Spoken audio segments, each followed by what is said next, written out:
Good morning. It's Wednesday, April 15th, 2015. It's 8:35. I'd like to call the Ogdensburg Bridge and Port Authority Board meeting to order. We just had a slight light chuckle this morning just before we started about how we all grew up and what it was like at the dinner table. And here we are at the dinner table to see how we're going to do business here this morning. Wade, you want to letters of communication you want to take us to? Attached, you'll see letters and communications to the board, including news items that we have to talk about. There's one item that's been dealt with by our attorney, and the corresponding response in your file. Okay. Various news articles, including the cruise ships rescheduling to Clayton on page 6.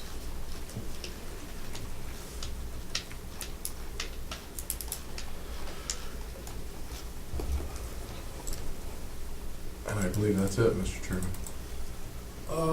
Let's talk about cruise ships for a second. I know it's not in the letters of communication in regards to do that, whatever. And I think an update for people who watch this recording. There's a lot involved in what we did and what we didn't do, whatever regards. And I think, Wade, you gave a great presentation at City Council just the other evening. And in regards to how things format going forward, we made a tremendous effort on our part and your part and our staff to make a good thing happen. Obviously, there's some logistical things that some people didn't truly understand, that security and all the things and process procedures are very difficult. I think if you want to comment your way in regards to where we go next. Sure. Just a brief comment. In order to handle passengers, you need to have a facility security plan in place. We have one of those, but it's for freight and needed to be modified to handle cruise ship passengers. And as you can imagine, there's differences between freight and passengers being much more heavily screened. There's a two-part process associated with that. One is Customs and Border Protection, which Customs and Border Protection screens the people on the ship. Then there's the U.S. Coast Guard regulations with the facility security plan, which deals with the security of the vessel, the security of the port, and has a role that's very akin to passenger screening by TSA at the airport. So there are things that we have to do, particularly on foreign flag vessels with over 200 passengers. We have to conduct screening 25%, 50%, depending on the security conditions.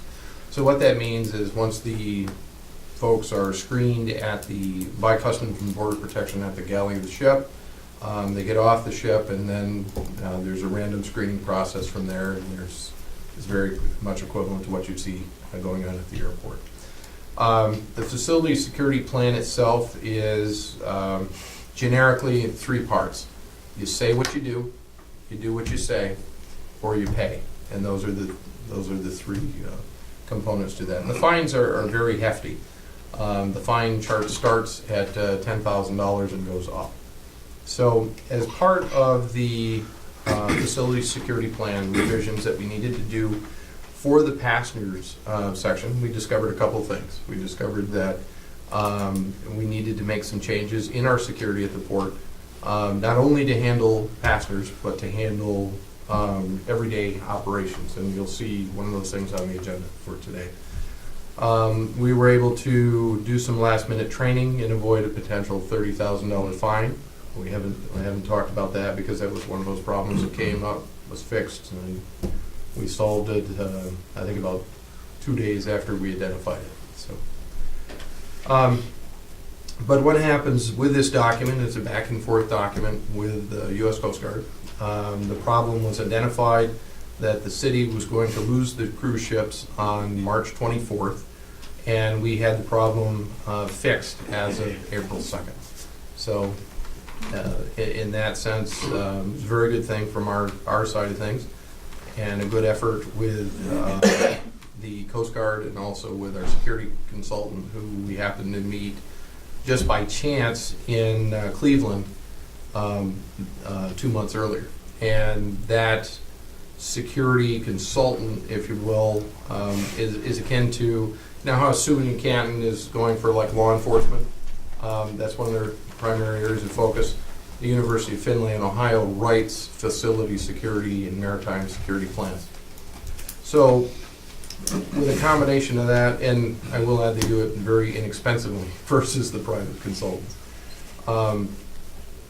Given the revisions there, we identified a few areas that we needed to fix. We fixed them.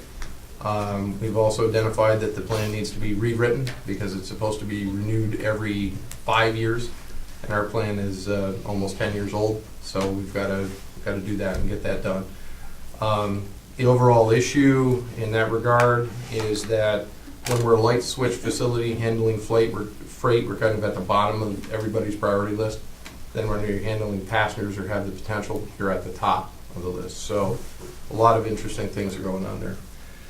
All in all, we spent $10,000 of authority funds to try and get this public benefit of the cruise ships here at the Ogdensburg community. There's a lot to offer here in Ogdensburg, and we have a facility security plan that now has the ability to, or will soon have the ability to handle passengers.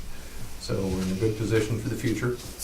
Unfortunately, the cruise line made the decision to divert to Clayton, and that part is what it is. That's beyond our control. But as I indicated to council and also to the chamber, they're not the only game in town. We're going to Europe on a trade mission next month, and we'll make a point to talk to some of the other cruise operators over there and see what we can do, because it's truly a unique opportunity for Ogdensburg. Any questions on that? You know, as I listened to you the other night, and you know, you pulled up the book and you quoted this law, rule, regulation, you know, type of things, that there's a lot to this process that I guess it's an eye opener, and I guess we spent 10 to save 30, if that makes sense. You know, the fines you could have had or stuff like that in the situation. So I think it's admirable that the Port Authority here went, you know, took a progressive look at it, you know, to bring it here to start this process and then to protect it. But you know what, we have to learn. So maybe that was a good learning curve to say, you know, instead of getting into a big mistake, all right, maybe that's just the way it had to play out, and we'll just move forward. And I think the city and ourselves, we, you know, if the next step comes forward, we'll just do a little bit better job and, you know, secure it in. So that's the way it works. That's the way it works. So thank you, Wayne. I know you weren't cold on this because I watched your presentation the other night, and I said I'm going to go back to it so the board can hear what you had to say. So I know we've been talking this for quite a bit. So again, for a little bit of theater, and I apologize for it, but these are the regulations you need to comply with if you're handling the passengers. Our facility plan is a 3-inch thick document. This is what a $10,000 revision looks like. And again, you say what you do what you say, or you pay. Yeah.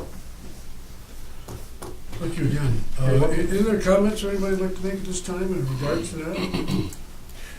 Well, I guess I'm going to at least be one that says thank you for all your efforts, because I think the, you know, local economy could have used that, and I know you put forth a lot of work and set some of our other projects back on the table in order to get that done during that time frame, and as I'm sure the rest of the board is very pleased that you were able to at least get to the point to offer them what needed to be offered, and I appreciate your effort.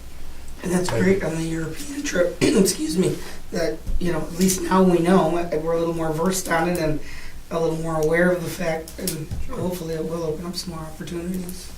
And just to piggyback on what Steve and Mona said, is that Steve, I'd like to thank you and Wade for putting the extra hours in to be certified as security people or the head of the security. So that was a lot of extra hours on both of your parts there. So good. Thank you. Brought that up. Good. Thank you. Okay. Let's move forward. Board minutes held on March 18th. I'll move it. Who? I'll second. Second. Any question, comments concerning the board minutes? All those in favor signify by saying aye. Aye. No? Okay, they've been accepted. I see the newspaper's not here this morning. That continues to bother all of us, but we'll do it our way. We'll get the information out the best you can, Wayne. Absolutely. Presentations, we have a presentation from McFarland Johnson at 10, and then another, let's see, Gladys is at 9:30, and McFarland's at 10, right? Yes. Okay. Any questions regarding staff reports? You all got those? Anything that you want to question? Anybody have any questions, comments, or? Yeah, let me step forward on this one. I apologize. Generally, I have these out a little closer to the month. Everything that was going on this past couple of weeks, I was a little slow, so I apologize for that. But we'll get that out in a more timely manner. Any comments from staff people regarding to their problems, issues, situations? Highlight, Mr. Lawrence wants to tell me something. I know he does. I know he wants to tell me something. He's got I was something. ready for you. I was ready for you. I was ready for you. What did you think about this cruise ship problem, the situation, get all the things? I didn't realize on our part how much we needed to do to get up to that level, because it always been something that we dealt with the smaller ships, and that was just basically in a couple hours out, and there were less than 50 people, and we were able to handle that, but on a larger scale. And then also with the security consultant and getting her view on what other people do, there was an awful lot more to it in the coordination and logistics of, having passengers as your, on your port and everything like that, as opposed to just having cargo and things like that. So just to know how much it took there, and to at least get up to, we're there now. So I'm pleased with that. Well, to me is, I don't know how long this has been going on, but I mean, boats have docked at Morset Park. I mean, what the qualifications for them to dock there or whatever, and how they got there, I don't know. I don't think anybody's ever been aware, but passengers come from where? I don't know this process, and I think everybody was really kind of caught by surprise that you just can't pull up and dock there. I think that's the whole thing. I said, okay, dock there. I mean, that sounds like right to me, but then all of a sudden you start, I know you beat this dead horse here, but you say, all right, everybody's assumed that's the way it's always been, and sometimes you've been under the radar. Of course, like you said, you start moving people, it's different than moving, cargo. And then you look at the Clayton situation, I mean, that's the same as our city dock, it's wide open. So people are saying, well, why they can park their dock in Clayton and they can't dock here in our dock, because they're both wide open. And it's amazing, the different. We'll get to the bottom of this. Okay, so those question, comments, anybody? All right, Fred, I guess we'll move to you, please. Okay. First off, there's no financial reports. The year is not closed. It's April. Every April, that's the case, especially with our business work software, which does not even allow a soft close. We can't close the books because we have audit entries that will be as a result of the auditors. So I do have February's if anyone would like to see February's, but the March will not be ready until June. In the past, when I first got here, it was ready in July. The auditors would come right after Memorial Day weekend. Now we've moved that ahead a month, which puts a lot of pressure on us to get everything done. And there's a lot to do because of truing up the the wages and whether they're bridge wages or airport and so on. So we true all that up. We true up the benefit costs to the right departments and so on. We update the vacation accrual. I mean, there's an awful lot of work to do, and that's what we're working on all the time. So that's why there's not financial reports. One day I would hope we could get new financial software that would allow us to do soft closes and audit entries rather than leaving the book open until the very end. But until that Do in time. the old days before we had these things, you know, you say, well, how did we do that? More people. Yeah, more people, and the same thing. It took a while. Took a while. Yeah, we have the books closed on a monthly basis, just in the first few days of the month. But we don't do the accruals. You know, we don't do an awful lot of things that you would do that you have to do at the end of the year to make sure everything is in the right period. The bridge traffic report is up on the screen there. Cars were down 21% in March, 9% for the year.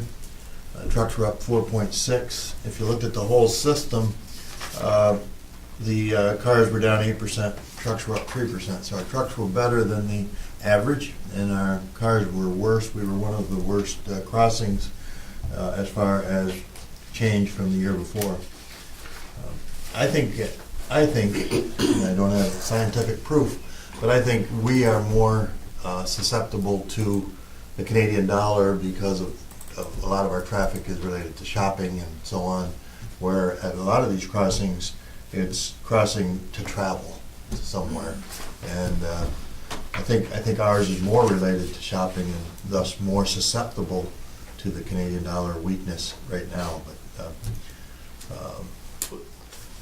What adjustment did we make for this year's budget in our I think we're down. I think we have it down, and I can't remember, but it's down 3 or 4% from last year's budget, or 3 or 4% from this year's estimate. I can't remember, but we did lower it. I think it's 3 or 4% from this year's estimate. Down. We took it down quite a bit at that time when we were preparing the budget, and that was at, well, you remember the economist there that predicted us. From Scotiabank? Yep, so we revised that downward prior to adoption of the budget. You can see when we were doing the budget, it was only down, if you look at those, that column, 5%, 4%, 6%. So it wasn't down as bad as it has become at that time, but we did listen to that economist and lowered it more than we first started, when we first started the budget process. Trucks, I think we had up some, and I can't remember the percentage there either, but I think it was 3 or 4%.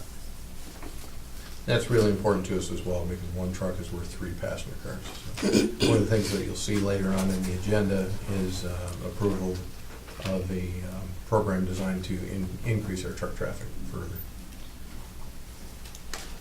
You know, one of the things that, you know, Lee and I were in Toronto for Great Lakes meeting, whatever, and the economist did predict this slide. I mean, there's waves in the economy or whatever, and the wave of that dollar is one of those things where how high it wants to go to make a turn. And he says we're another year away or so before it stabilizes itself and makes another downturn the other way. So I guess you just have to, I don't say that's the fact, but if everybody knew exactly what it was, everybody would be investing a certain way all the time, but that's what the Bank of Canada was predicting.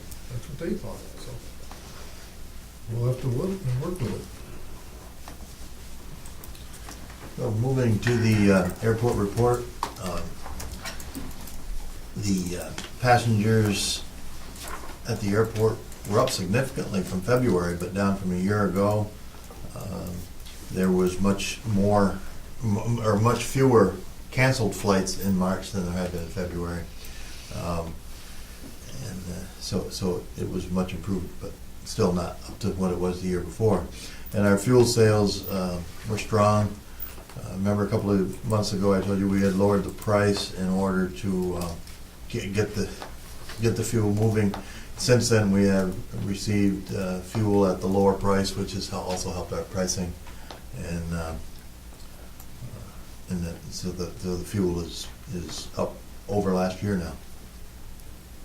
Any questions on the airport? Canadian passengers are about 18%, I believe. And then we're moving to the credit card. You see that was up significantly in March, almost $9,000, and I know that April is is starting out with quite a few credit card receipts. But again, it seems like the more receipts we get, the lower the percentage of the fee is, because when we get more receipts, it's oftentimes because we're getting some larger ones. Yeah, that's almost more than double, just rent maybe? There's some rent in there that, Yeah, there's some rent in there, yes. I know we had one that was nearly, I think it was $900 just this week. So, and it's important as we've learned that we collect that rent anytime anybody has any kind of way to pay it. yeah, it's just any way you can get it. Money sign. Yeah. Are we seeing anything with, I don't know if you can keep track of it, with the truck traffic, the truckers using credit cards? I know we had that in our meeting the other day, is something way we can track or not track? I mean, I know you do internally with your, your truckers that you have contracts with, but. I don't think it's been used heavily. Not yet. A lot of it is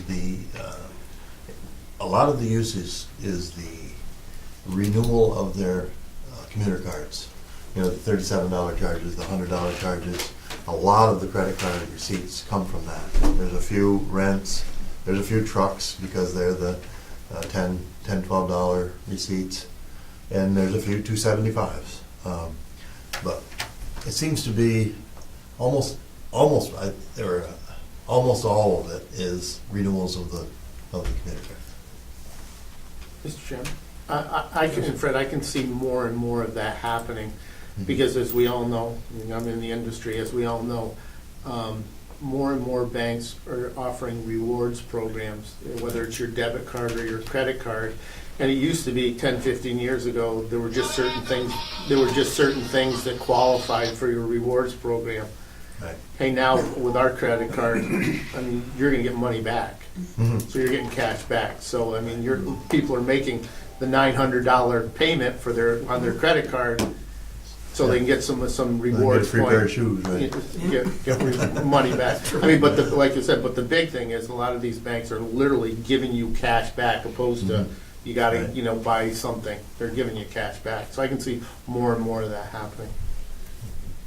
I pull up with a credit card, boom. How long does it take after that? Do they have to sign it, or does it take, it's become more automated, it's under $25, you go, and that's it? Right. So So it's fast. if we had rows of cars that, whatever, okay. It's faster than making change. Okay, it's a good thing then, good thing. And I believe that the toll collectors are very happy with the opportunity, because it's a real lot faster than writing up a slip of paper that somebody owes $2.75 and then sending them a bill and then a follow-up bill. This is really good. Or getting a handful of pennies and nickels that they have to count out before the person leaves. I was gonna say, when they cash out, it's. Yeah. Well, it's good.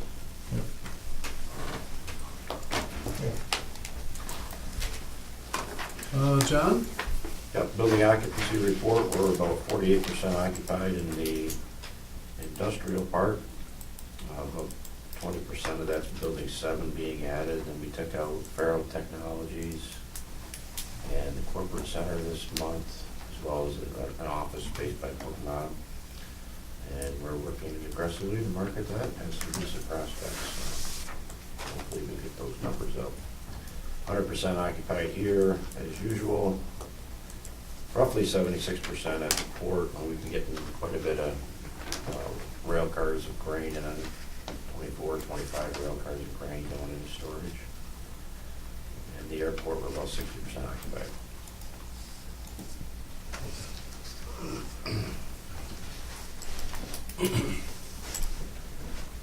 John, you get an update on Maxim, what they're doing over there? I know they're putting some looks like they're sealed the building up pretty good, and what's coming next with them? I was over there yesterday. It looks like they're putting the rail track in, and that'll be a plus for them. The manager's up here on Monday. We'll be meeting with them. He called it the commissioning, so whether it's officially open on Monday, it looked to me like they still have quite a bit of work to do over there. They fired their plant manager. They're hiring a couple other people for production. And they're bidding on some pretty serious projects up in Ontario and Quebec that hopes that he'll be able to utilize the port for some inbound shipments. And that's something Excellent. Adam and I will be talking to him about. Who is, Dan doesn't manage that, does he? Yes. Oh, Dan will be up here running this building? No. Really? Fellow from Connecticut that works for him, I Oh, think, okay. has already moved here and everything. Dan's and- yeah. like a regional type of guy. Yeah, Dan's in Salt Lake City. Okay. Maybe we should bring him over. See where we're at. Anything else for John, everybody? Questions, comments? Just one other quick comment. This weekend will be the Wedding Expo over in Building 7. We'll probably have hopefully between 800 and 1,000 people through that building.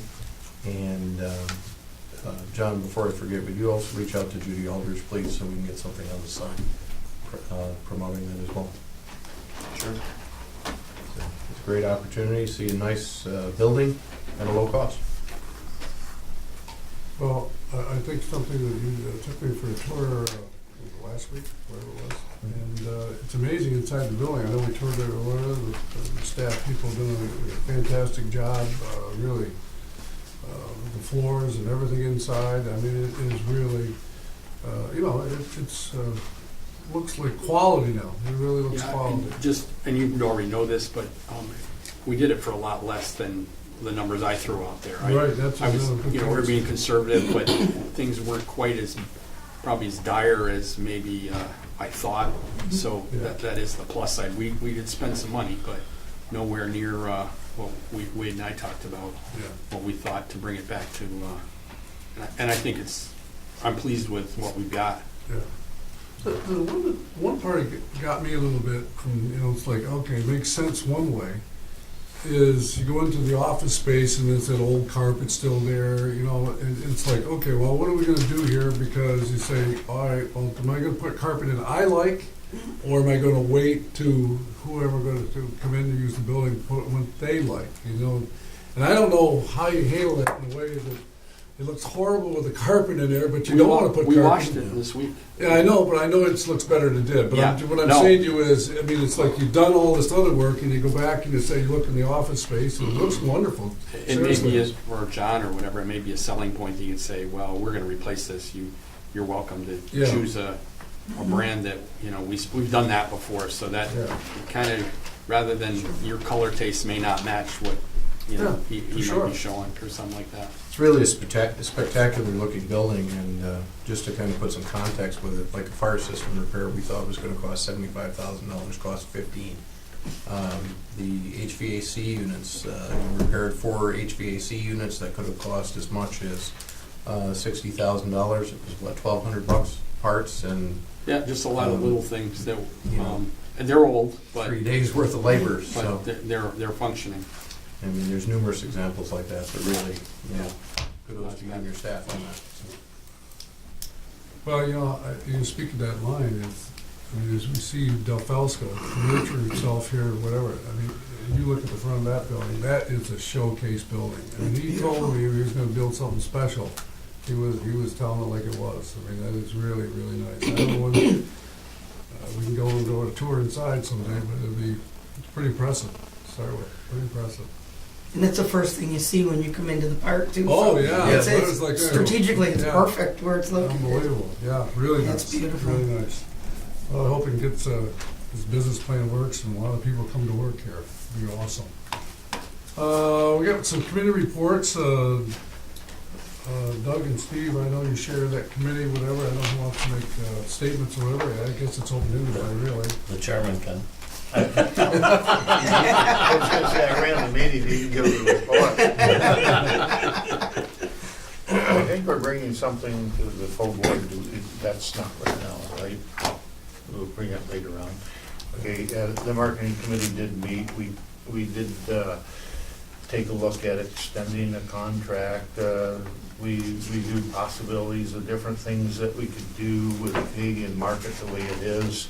It's very difficult, you kind of keep beating the bushes. You don't know when exactly something is going to turn up, and then when you get credit for that. And John reviewed a lot of the different things that they did, and they probably speak better to that than I can off the top of my head. the activities that they've had over the years, and we know that they've been working extremely hard in a market that isn't ready to really just jump out and say, you know, come to me. So we had a lot of discussion about that and tried to kick around some ideas as to how we could help them. And the hope that, you know, the future it grows big enough to maybe even expand our marketing area. But right now, it's tough on them. It's just tough market. So I do think we have just one thing to bring to the open group, all right?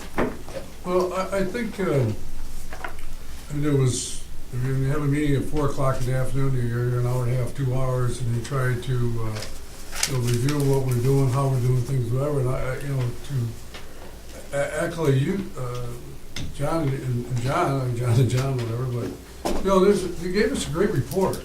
You know what's going on, whatever. I mean, if somebody says you gave a report, okay, there's one page. I mean, there's a lot here that they covered and they talked about. You know, the things that's happening, what the problem, issues, situation, solution things. So, you know, as I read it over the second time, we go on and say, well, some things start to make a little more sense when you see it on paper instead of you orally hear somebody give a report, whatever. So I think this is very nicely done. And I think, you know, it's a boilerplate that we can work off of, you know, to understand your concerns and problem situations. And of course, as a committee, we said, you know, what can we do to help you? What can we do to help you? And obviously, we got a real problem. And we have a real problem, just like the people here in this community, the revenue sources that they had aren't there. They're not there. They're not coming across the bridge and doing things, whatever. We have a bigger operation, and we try to do things for the public for economic growth, and we need to stimulate the economy. But actually, believe what 2 people do. It's amazing. Amazing. So we'll move forward with it. I think it's a good committee. I think that Steve and Doug have done a fantastic job in keeping the motivation up and the momentum up, and I think we'll continue that. And just and hopefully this next year we can do it the best we can. That's all you can ask somebody. Do the best you can. Put the best effort forward. I always say the coach, as a coach, would say, "Give me 110% now." You know, 100% wasn't good enough, but give me another 10. You know, that's an old cliche, whatever. So, drive hard, gentlemen, and you know, let's just see how we move forward. Go from there. So, thank you again. We have an unfinished business. I don't think so, do we, Wade? No, Mr. Chairman, there's none. Okay, thank you. Board meetings, next one's May 12th. That must be a Tuesday, is it? Yes. Yes. Mr. Chairman, I checked my flights that evening. I can make it to 12. Oh, fantastic, appreciate it. But I cannot make the June 3rd one. I'm going to be in Colorado Springs. You can't land here, you gotta go to Colorado land. Mr. Chairman, if we could move that one to June later 3rd. in June, I think it would be easier for the auditors. I know they're coming May 4th, and if, as Chairman of the Finance Committee, if you could come that day and have a pre-meeting with them Sure will. privately, that would be perfect. You can talk about any of the issues and so on that you are aware of or that the board has. A little later would be better in June, and especially with Gavin not being available on June 3rd. So I haven't talked to them. I don't know whether they plan on how quickly they can have it done. I know they're coming May 4th. That's a week earlier than last year. So I believe we're gonna need to move that meeting, June 3rd meeting anyway, because I think We're away. Yeah. Yes. Well, do you wanna wait until the 12th and see exactly what you need, Fred? I mean, Sure, for the May sure, meeting? yeah, I mean, we can yeah, tentatively yes. there. But what do Yes, you by folks then we'll think? have Want to an go to the 10th and just schedule it the 10th? That's 10th? 10th? 10th, okay. June 10th? June 10th? I have well, yeah, that'll be fine. I won't be able to make it. I have to be in court that morning. So do I, but Proposed time? mine's up in, well, I have a 9:30 in Supreme Court. Is that where you have to be, right? Supreme Court, Yep. 9 o'clock. Do you wanna go for afternoon meeting? We can go in afternoon. Afternoon would be great, Afternoon's yeah. Let's go afternoon meeting. Is that on a Wednesday? Yes. Golf. I'll play Right early. now, I'm working I'll now. play early. That's perfect for me. Yeah. It's really good for me too now, for a while. Yeah, What's that? Afternoon. it's a lot better for me. Oh, when you say afternoon, 4 p.m. 12, oh, okay, I was thinking they wouldn't be back. I don't have my full schedule, but let's go with it. So How's mark that as tentative June 10th, 4 p.m.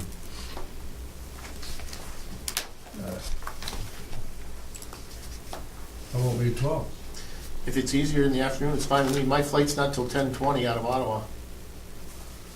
So it's an hour to get there. That would work for me, May 12th at 4 p.m. for a while. How would, you okay with that? Tell me. You have a problem. I'm not. I have a commitment at 7 o'clock, but as long as we can be out of here by Deputy Director, 6:30. will take over? No. You bet. There you go. No, I'm not doing I that. think a morning meeting's better for me on May 12th. Okay, okay. We'll leave it Still alone. 8:30. 8:30.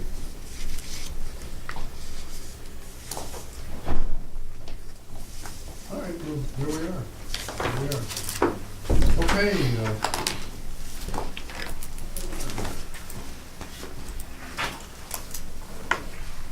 I'll take us from here in business items. So for the business items, let's go ahead and talk about the first one up is agenda item A1. This is approval of a letter agreement with Woodcrest Dairy. The why is important on this one. The why we have this type of agreement. The one thing that trumps DEC regulations is farmer's plow. Therefore, we keep our vacant land in agricultural status through planting of corn. And we do that at a rate of $26 an acre. We do have a early termination clause in the agreement on that 73 acres in the heavy industrial park. So we're recommending approval. Is that the same price as last year? Yes. Okay. I'll make that. I'll second. Second. Any questions, comments? All in favor, signify by saying aye. Aye. No, that resolution passes. Second item up is agenda item B1. This is approval of line of credit with NBT Bank. As you know, we're doing a lot of good things here as far as expansion of our assets for the public benefit. One of the things that we're doing is we're doing the Market New York, which is a regional project for about $1 million. And we're also doing the airport expansion project for a total of $18 million. One thing that both those projects have in common is they're reimbursable. And as a result, we need to have a line of credit to support the project. There are two lines of credit here. One is for a funding commitment for $1 million in association with the Market New York program, and at the rates, terms, and conditions and commitment fee that you see before you. And the other is a second line of credit for $5 million, and that's necessary for the airport expansion project to move forward. What you said was reimbursable. Is the commitment fees reimbursable too? No. They are not. That's a good point. The commitment fees are not They're reimbursable. not reimbursed. Okay. And we did find that these fees are usual and customary in the industry. Okay. When we had the discussions with NBT Bank, we also discussed the harbor deepening. They will be amenable to a line of credit for that and an amount to be determined. So Good. That's great. Good job. Well, the concern is you have a credit line of this amount of money is what you do with it and how you take care of it. I mean, it's not a runaway train that you just can't let this get away from it. I think we need to tighten our strings here a little tight with the purse strings on how we use this money. And I know we will, but I think the board really understands that we don't like to go this level. It's new for us in a way, to step out of the box and to invest in yourself, and I think it's a good thing. I think it's a good thing you did, Fred, to say, you know what, there's going to be some things that are going to hit us in a way that we find out every day. There's new things that are happening to us, and it's investment procedure to make things happen that are difficult financially to deal with. So we'll go from there. Mr. Chairman, I would point out that these funds from these lines of credit will only, or can only, be used for these two projects. Right. So these are not to, No, yeah, for the everyday operation or Hired anything people, like that. whatever. This is, Yeah. yeah. this is for these projects. And specifically won't be used unless absolutely necessary. That's correct. I want to make, I guess in my mind, crystal clear that we aren't just borrowing it because we need that amount right now, that we must get it. And if we do, then we'll talk about how much we need when we use it, that type of thing. This is identical to the need that we had, perhaps you're more familiar with the bridge project that we had a few years ago. When we get a $1 million bill from the contractor, and it takes 6 months to get reimbursed by the state of New York, that's where this is key. Exactly. And we all know the bottom line is we have to pay that back if we use it, so. Exactly right. So as you said, Steve, use it like. Brains. Well, you know, it comes back to a fundamental question is when we started the airport project and all of a sudden we're into another type of project, this board is committed to, you know, to a progressive approach to do something that is unique for this area. And if we get there, that'd be fantastic. So competent you as the board, you say this is what we want to do. We want to keep this momentum going, and that's what you got. I mean, the costs aren't going to end. It's going to continue on, and so there is a revenue side coming if you fulfill the project, but that's a little ways off before that happens. So as a board, you know, you say, okay, you all still say this is what we want, and it's kind of hard to know.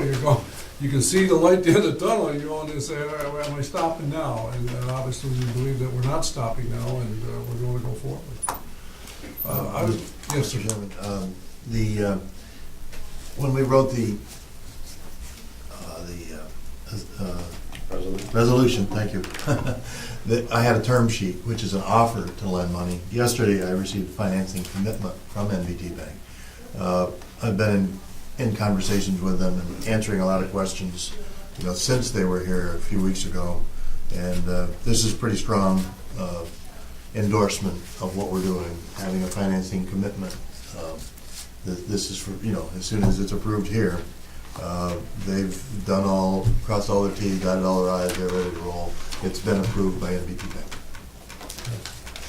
And it should help us in grant applications and things, wouldn't it, that we've gone the distance and at least made the effort to secure it.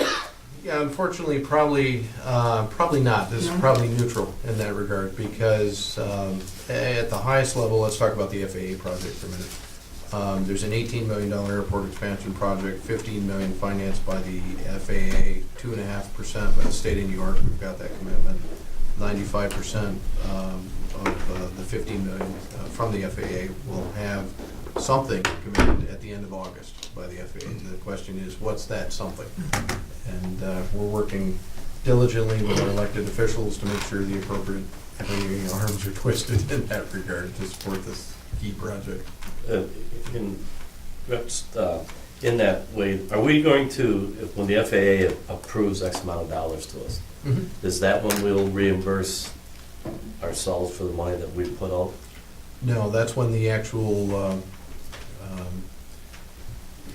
I'll give you an example. That's the end of August, a letter will show up and say, here's your grant documents associated with FAA's portion of the $15 million, 95% of $15 million. We'll need to turn that around, execute it, and what will happen is then the construction project starts on that. So we're getting I don't want to say the cart ahead of the horse because that's an exaggeration, but we are doing good, prudent planning to make sure that we have that online and ready to go in advance of the construction, because you couldn't wait until August, for example, and have the FAA agreement, and you sign it, and then you start construction, you wouldn't be able to pay the bills in that period of time. So we're setting this up. So in our own case, that'll be down the line more? Yes. It appears to me that we will be reimbursing ourselves as we go along, depending upon what we're being reimbursed for. So a lot of the things that we have spent and will be spending are, you know, the engineering and so on. And there'll be things that are, as they are completed, the engineering for that portion that's completed and that we're getting reimbursed for, we'll also be reimbursing ourselves at that time. Okay. Right. Yeah, again, just to reiterate, in a slightly different way, we're $1.6 million into this project right now. A significant portion of that 1.6 million will be able to be reimbursed through the FAA approval of the 95% of the $15 million project. And that 1.6 will go up after the approval of this, because we do have some invoices from our engineering firm that are waiting for the funds to pay, and they've been patient. I don't want a perception out there to think that this money, where we go after grants or whatever we're looking for, and I almost got that same feeling when we were Allegiant in their loan agreement, that money was a guarantee. I mean, so I look at this money and say, is there a perception out there, well, they got this $5 million, let them spend it. Okay, we can't afford this $5 million. We just can't afford just to, in the long term, whatever. I think we need to say we need money to help us with the terminal, we need money to help us with the water line, we need help, to build the road, we need help, all these type of things. I mean, it's like, we're the risk takers, and we're the ones that, putting all our resources into a project that's extremely difficult. And so I don't want a perception out there with regional council or anybody that, just because that money's there, that it's a free ride. It's not. We have to keep plugging away, and that people get on board for help us with the terminal, help us with the whole project, whatever. And I get concerned about this, that, everybody thinks this is easy. And it's not. And I saw it just from the flip side of it, that maybe they'd look at us like, well, they're prudent financial planners. They've got that cushion there just in case they need it. Yep. And I think that's the way they need to be looking at it, that no, it's not, we have to pay it back, and it's just that Yeah. we're thinking ahead, so. Yeah, It's good planning. good Yeah. planning. This resolution will need a roll call vote. I'll move it. Move it, second? Oh, I'll second. Second. Any further questions? No, I just want a couple things. I mean, Fred and I have talked about this. He, showed me the document regarding MBT and asked me if this is standard. And so I feel very comfortable with what he's done, knowing what the industry is doing around this. I think he did a really good job around it. I think he took into consideration all the people that OBPA serves with these projects.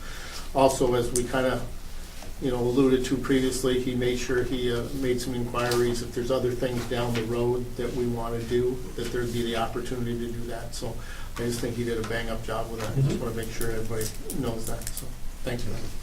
Thanks for your comment. Appreciate that. Roll call vote? Okay, we're going to start with you. Mr. Lamache? Yes. Mr. Loeffler? Yes. Ms. Breen? Yes. Mr. Farlow? Yes.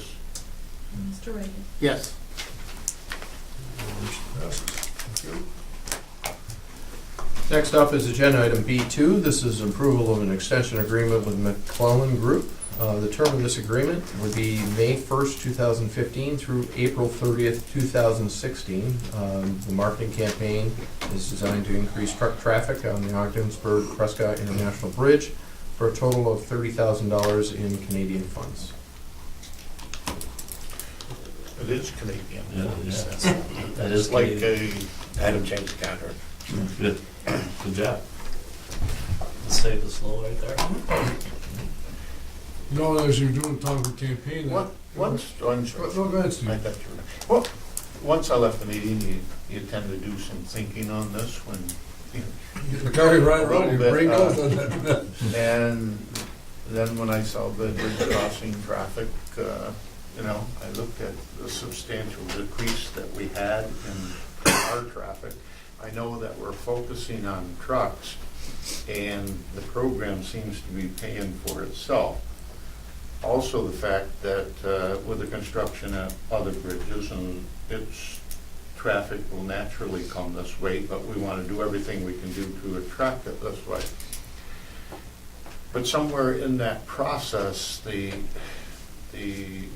know the jump across the bridge and back is is probably the majority use for the cars. But I'm wondering if we need to focus a little bit more on cars. I know Fred said at the meeting, he says, you know, it's one car, or 6 cars for every truck. But if we can get the cars that are going south, further south than Ogdensburg or whatever, to start recognizing that this is good path, then you're building traffic that is going to sustain itself. So even though I think we're focusing on trucks, I think if we continue past this year, in my opinion, we ought to be focusing on the car traffic too. Even though it's 6 to 1, if we can, you know, build that back up. We're always going to get with the change of the Canadian dollar is going to change what the puddle jumpers do. I'm talking about people that are going beyond Ogdensburg. I agree with you, Steve, and to go along with what Fred said earlier is he believes that it's you know, the shopping and stuff and people traveling. Well, you know, if other bridges are gonna have construction this summer, you know, it might behoove us to, you know, put a little advertising, some type of advertising in for cars to cross our bridge. The other thing you gotta remember though is the reason why the people that are going south by car, they go to Messina, all the way over to Champlain or to Alex Base, because they're on a 4-lane highway, end up on a 4-lane highway. And we're never gonna be able to compete with that. The shopping is all about the dollar. It's the imbalance right now is, I think, is hurting more than anything else. I think, I don't disagree. People over there plug into their TomTom or whatever, and it says Alex Bay. Yep. As a matter of fact, oftentimes I've talked to people who work the border agents and people who get caught doing illegal things as they cross the border. It's because they were directed that way, you know. When they ask them, why did you come this way to begin with? Well, I put it in and it told me to go this way. Not that I'm talking about changing the way they're going. What I'm talking about is it is a lot easier for a car to cross in Ogdensburg and make it to Alex Bay by our route, and a lot faster than it is to go down And 401, do and a lot more convenient. They only have to slow down, walk twice. A truck, they might be thinking a little differently. We don't want to go through that. We're still trying to convince them. But that's all I'm saying. You're going to Syracuse, and we haven't been driving semis and saying, go down 401 across that bridge. We've been taking a car and saying, you know, it's this much faster. It's by cars. And that's the convenient traffic that I would like to focus on. Not necessarily this year, but we're going to get automatic. They're going to come this way just because. And then focus on either creating new or... You're making a good logical argument. What you gotta advertise is why it's so much faster. Well, you know, You gotta advertise why it's quicker. yeah. That's what our, Did you get the picture, somebody sent me a picture, it was from the group there with the trucks all lined up? Yep. Yes. And I thought this through, and I made a couple of comments in my thought, and said, wait a minute, I'm a trucker, and I'm getting paid, and I'm in line. What do I care?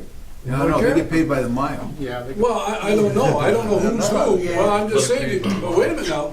I'm a trucker, okay, and I'm waiting. I don't know if that's my rest stop. I'm waiting in line. No. I don't know. I mean, it doesn't make sense to burn fuel and sit there, in my logic. But Let's say, talk what, about- somebody thinks it's a good deal to Yeah, sit there. but the book that they have to fill out and the hours are on the road. Yeah. It don't make a difference whether the truck's idling, if you're in it, you're driving. Yeah. Talk about the Okay. story that we heard. They got in line and it was backed all the way up to what, Highway 1 or Highway 2, whatever the highway is. So we went back home, took our boat and crossed in our boat. Yeah. Those are the people that very quickly, 6 people, you know, and if we got a line of 200 cars, you track 6, it's equal to a truck. That's all I'm saying. I don't think we should just focus on trucks. I think the car traffic over the course of this summer and then maintaining them is a problem, or a focus for the future. That's all. And, you know, I agree with you, Steve. Some of these Oh, I agree. truckers own their own Yeah, oh, rigs, yeah. so that's, you know, time's Those guys- money to Those them. guys don't wanna sit there. No. but- You know. Still better than mine. John, what is your comments here in regards to this? I mean, I think they've got a good strategy outlined. I think it's a good investment. And hopefully it'll keep paying dividends in terms of driving more traffic this way. I think the timing's good too, in terms of the exchange rate and the construction project.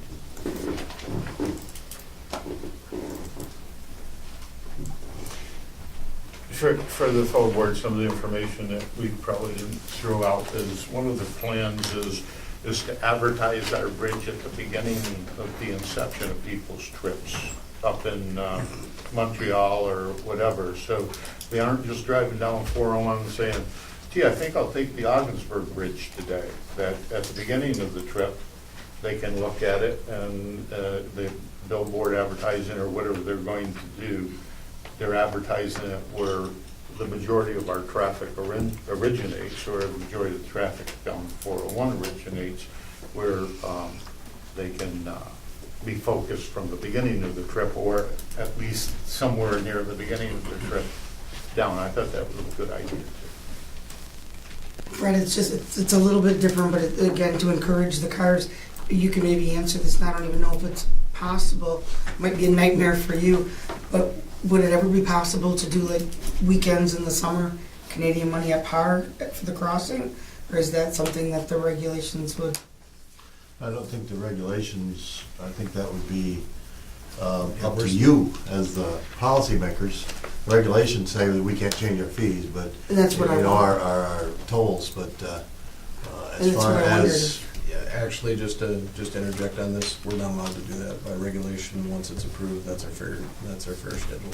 We can't do any special deals or incentives or anything. but I That's what I change it all the wondered. time according to the Canadian value. Right. Right, You but know, the tolls are in US dollars. I mean, we can talk about that afterwards, but it's set and has to be approved, because everything in the US, everything's in US dollars. So I'll make a motion that we accept the proposal of extending for 1 year. A second. second? Questions, comments, further? All those in favor signify by saying aye. Aye. Opposed, that resolution passed. That may impact where traffic goes as well. We haven't talked about that. Since this is a US bridge built by New York State, when we do the exchange rate, it's a higher price for them versus the other two that are federally operated by both governments, so they pay the same rate. So they may be figuring out, geez, it's cheaper to go there, you know, the passenger vehicles. So.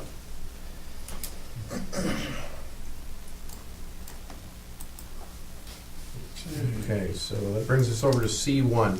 This is a seeker application in the New York State Department of Environmental Conservation. You're going to see more and more of these type things as we go forward. There's some procedural things that we need to go through. This is one of those procedural formats. The agenda item was fully prepared by our engineer on this to comply with the requirements. And it states why we're doing it, it states what the project is, and that we've reviewed the proposed action and complied with all the applicable administrative and procedural requirements associated with seeker. I'll move it. I'll second. Further question, comments? All in favor? Aye. Aye.